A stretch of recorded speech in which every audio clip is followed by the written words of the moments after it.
Alexie Brooks versus Ahtisa Manalo is a way to summarize pretty much Miss Universe Philippines 2024, as the fandom has decided that one of these ladies must get the title of Miss Universe Philippines. So for today, I am going to be putting together kind of a head-to-head situation to give you guys some of my opinions of how Alexie Brooks versus Ahtisa Manalo compares to one another. But beware, this is not necessarily a video saying that one is better than other or that one has more chances than other to get the title, but rather a realistic comparison side by side of what, in my humble opinion, each one of these delegates brings to the table. The conclusion is up to you to decide. As usual, if you enjoyed this type of content or find some sort of value in it, don't forget to hit the like button, subscribe to the channel, be part of the conversation in the comment section down below, and if you want to support the channel even further, hit the join button and become a member of the channel. So without further ado, let's get right into it. I'm going to say, as a pageant fan, it has been quite mind-blowing for me to see the dynamics between certain candidates on social media. And I think that in past years, for example, in 2022, we had Michelle versus Celeste. In 2023, Michelle D versus Pauline Amelings. And this time around in 2024, it is clear that Alexie and Ahtisa are the two candidates going head-to-head for the title. Does that mean that they are the only ones in the run for the crown? Absolutely not, but in terms of popularity and the overall reception of the pageant fans, they are definitely the ones to beat. That is why I believe that a factual conversation, it is more necessary than ever. The first point that I would like to analyze is their experience. Let's start with Ahtisa. Since joining Binibining Pilipinas a couple of years ago, Ahtisa Manalo quickly became a fan favorite, winning the biggest title at Binibini, which was the title of Miss International. Although back in the day they still had the title of Miss Universe, Binibini always considered International to be their #1 crown, given to the history of the organization and Madame Stella being the first ever winner of Miss International. Ahtisa not only did incredible at Binibini, but also managed to excel at Miss International, where she ended with the first runner-up position. And you already know the drill. In the Philippines, when the girls perform really well internationally, even though sometimes they might not win the crown, they are welcomed back home as winners, as reigning queens. And Ahtisa got exactly that treatment. But the advantage of it though is that being a first runner-up, she is able to join pageants once again. For years, it has been a couple of years of people anticipating the comeback of Ahtisa. Herself, she teased it many times, but this time around in 2024, it was confirmed that Ahtisa was going to be making a comeback to the biggest pageant in the country, which is of course Miss Universe Philippines. It is safe to say that going into Miss Universe Philippines 2024, Ahtisa was already by default the fan favorite of the batch. She already had a name, a legacy, a story to tell, and the fan base that was ready to support her no matter what. On the other end, we have Alexie Brooks, a fresh face in national pageantry, and although yes, she did compete locally at Miss Iloilo and also joined other minor pageants when she was younger, Alexie can be considered a fresh face in this year's edition. When compared to Ahtisa, although Alexie had a couple of experiences in the regional and provincial level, it is safe to say that Ahtisa is a little ahead of her in terms of the international and national experience. Well, let me tell you, this has not stopped Alexie Brooks, as going into Miss Universe Philippines, she has been giving her 110% to conquer the crown, and I believe that for every single one of the challenges that we have seen so far, she has truly given us the best that she can offer. So rather than comparing experiences, I think we have to ask ourselves which one of them aligns best with the organization's interests. Both veterans and fresh faces have been crowned as Miss Universe Philippines. Remember, Rabia Mateo, who had never competed internationally before, was crowned. Beatriz Luigi Gomez was also crowned as a fresh face. Celeste Cortesi had already competed at Miss Earth a couple of years prior, and Michelle D had also joined Miss World in 2019. So personally, if you ask me if either one of them has an advantage, my answer will be no. It is anyone's game at this point. Now let's talk a little bit more about the physical attributes. And although we know that nowadays in pageantry, this is not everything, it is still a beauty pageant, so your physique, your face, your charm, your presence still matters a lot. Once again, let's begin with Ahtisa. Ahtisa is the prototype of woman who will fit very well pretty much any pageant system. She is also the prototype that the Philippines kind of prioritizes in a lot of competitions, and historically has been doing really well in pageantry in the country. As I mentioned earlier, Ahtisa already has a proven track record that speaks for itself, and obviously when you look at her journey at Miss Universe Philippines so far, It is also undeniable that she is one of the crowd's favorite. The sponsors also love her. And in all fairness, it's not just about the looks. Ahtisa has been doing incredibly well for the most part in all of the challenges. Her beauty type is very relatable, kind of like girl next door, but when styled, she can really elevate it to model-esque. She can really give us glam. The girl is extremely versatile. She is also very fit and has managed to maintain her body since the times that she competed a couple of years ago, so I think that also speaks for itself.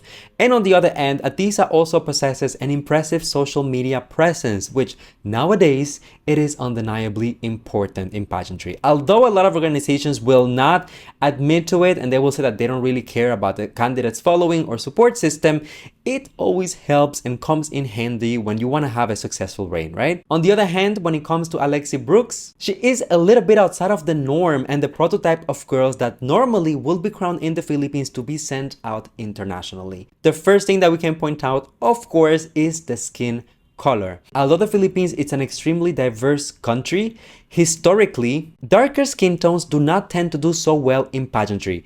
You can attribute it to a variety of things, whether it's the colonial mentality, whether it's some of the stigma in the society, whether it's some of the colorism that even up until this day is still present in the country. Girls like Alexie do not tend to do as well, perhaps because of not being given the same opportunities. I personally believe that Alexie is the right person to break the stigma, to finally bring visibility to darker skinned girls, which is a population that actually does exist, live in the Philippines, thrives in the Philippines, and that is part of the population. So I do not understand the underrepresentation in that sense. Alexie is also extremely fit as she comes from a sports background. The girl is quite literally an athlete, and it doesn't really matter from what angle you're looking at her. There are muscles in places that I didn't even know it was possible. I think this also adds to the appeal of Alexie as a title holder and a representative for the country. In terms of the social presence, it is safe to say that Alexie has consolidated a very strong fan base that shows up for her no matter what, and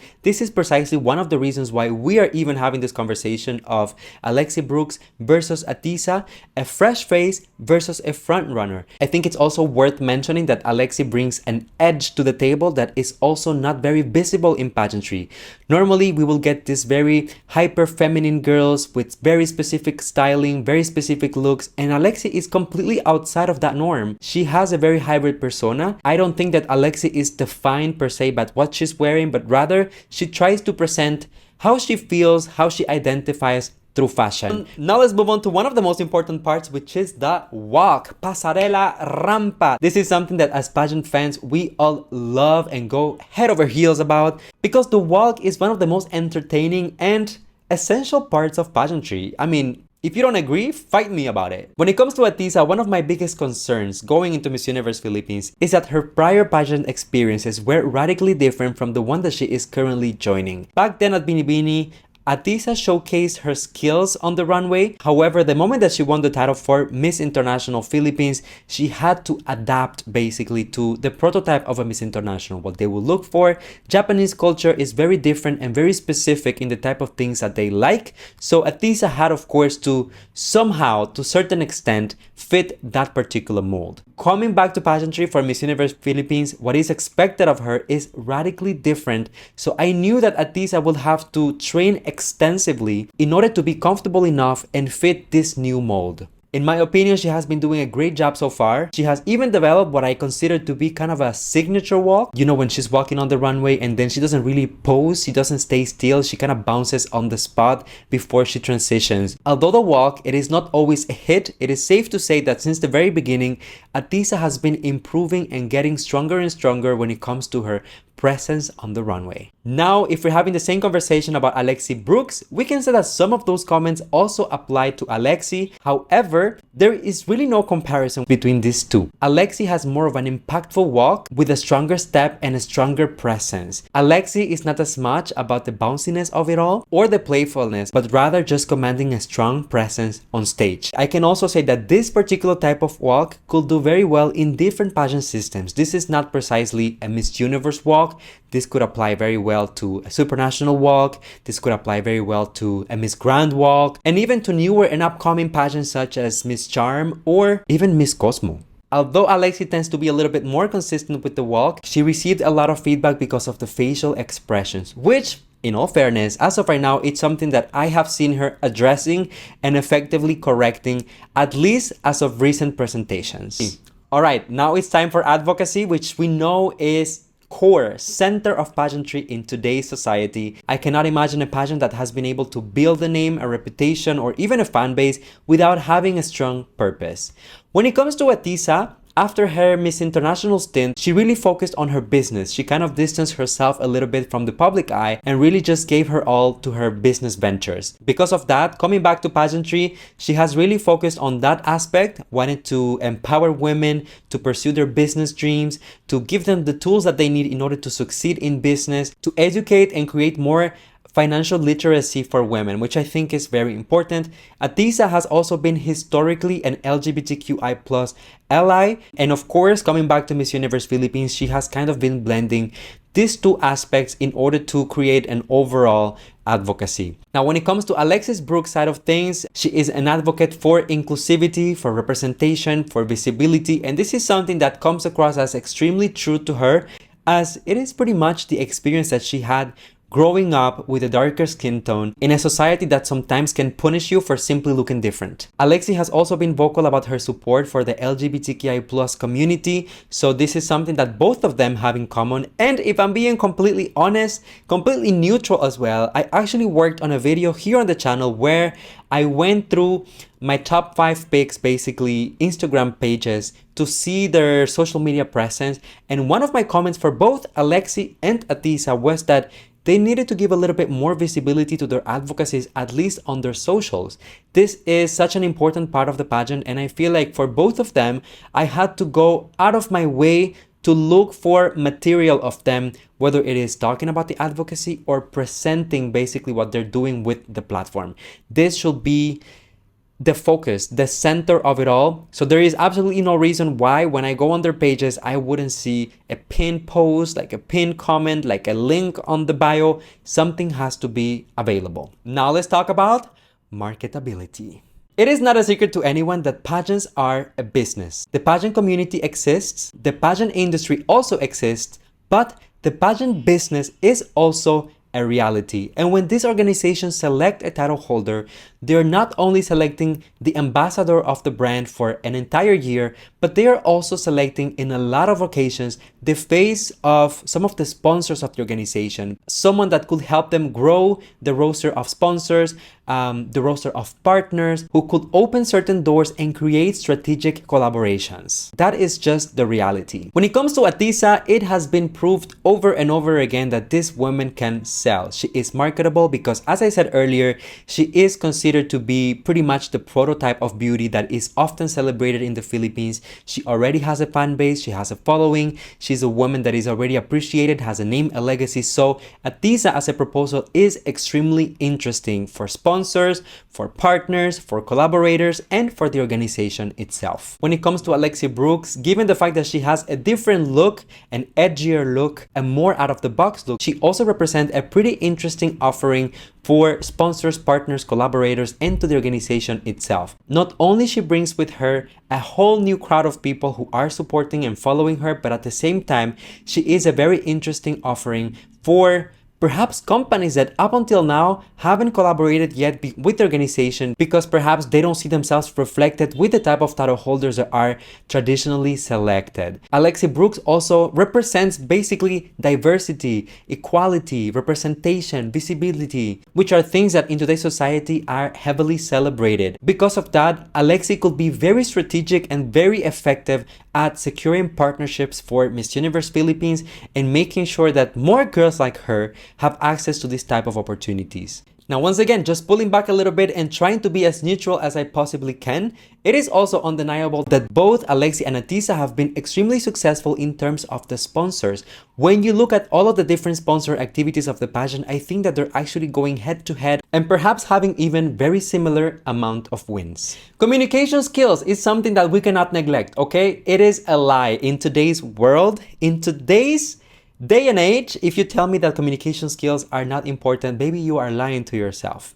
Going to Miss Universe especially the biggest pageant in the world that requires often for the winner to be the most traveled queen in the world and to have access to so many different rooms with so many different people, communication skills, can be quite useful, at least if you want to have a really effective reign. I'm gonna keep this one short because I feel like all of us are very aware of what these ladies are capable of, but Ahtisa has more of a relatable style of communication. She is very good at reaching out to people, making sure that she is talking to them effectively in a way that it doesn't seem too academic or too overloaded with, special vocabulary and these heavy terms that make it difficult for the average person to have access. She's not scared of including a joke or two.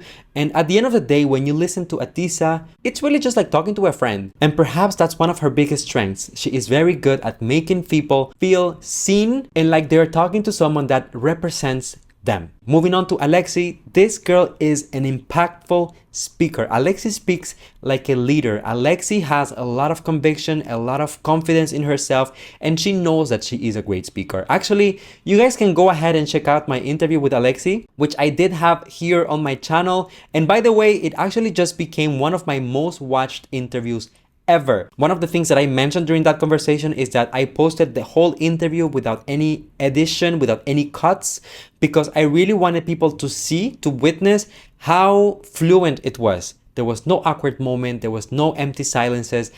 Alexie is just a natural, and I think that in that sense, both of these girls have unlimited potential to represent the organization. Alright, last but not least, let's talk about one of the most important things as well, which is the popular support. We know that pageantry and the outcome of a pageant shouldn't be based on popular support. However, the sole purpose of a queen is to represent the people. Someone who speaks to their values, who represent what they are, who embodies what they have to offer, who is an ambassador for their history, the tourism, the cuisine, you name it. Ahtisa is extremely loved because she represented the country already and she did it incredibly well. So this will be in a way just a part 2 for her. She has already, as I mentioned earlier, secured a huge fan base, easily verifiable by just going to her social media and looking at the numbers, okay? People show up for Ahtisa, they believe in her, they believe in her vision, they believe in her capacity to represent them well, and this is not a secret to anyone. When it comes to Alexie Brooks, she is a little bit more of an interesting case because Alexie hasn't represented the country internationally yet.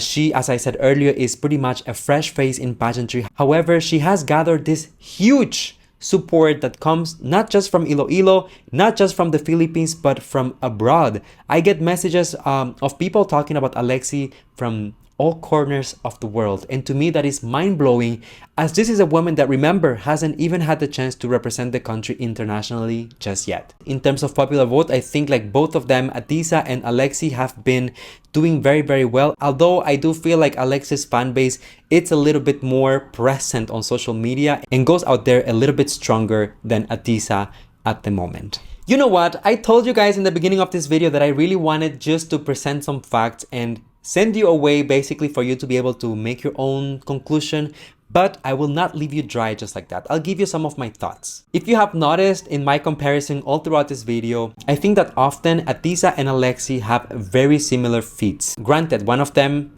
has experience internationally, one of them is a fresh face, but at the same time, when you look at what has been going on in the competition during Miss Universe Philippines 2024, they are actually going head to head. Based on my personal experience seeing them both coexisting and interacting, I think that both of these girls get along really well. There is really no ill rivalry, and although yes, this is a competition and only one of them can win the title of Miss Universe Philippines, I don't think that they're seeing each other as enemies or rivals per se. This also brings me to the next point, that it's pretty much, a little bit sad that some people would assume that only Ahtisa or Alexie have a chance to win the title of Miss Universe Philippines. So I believe that we shouldn't be so complacent to the idea that just because everyone loves them and that they are great and that they have so much to offer, that they will automatically go home with the crown.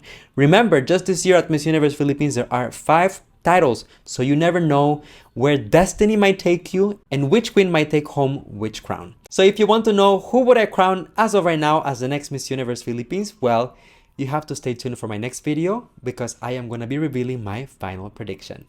Alright, thank you guys for watching. If you made it to this point, go ahead and drop a like on this video, comment, subscribe, share this with a friend, and join the channel memberships if you want to support even further. Thank you once again, and see you on the next one. Bye now.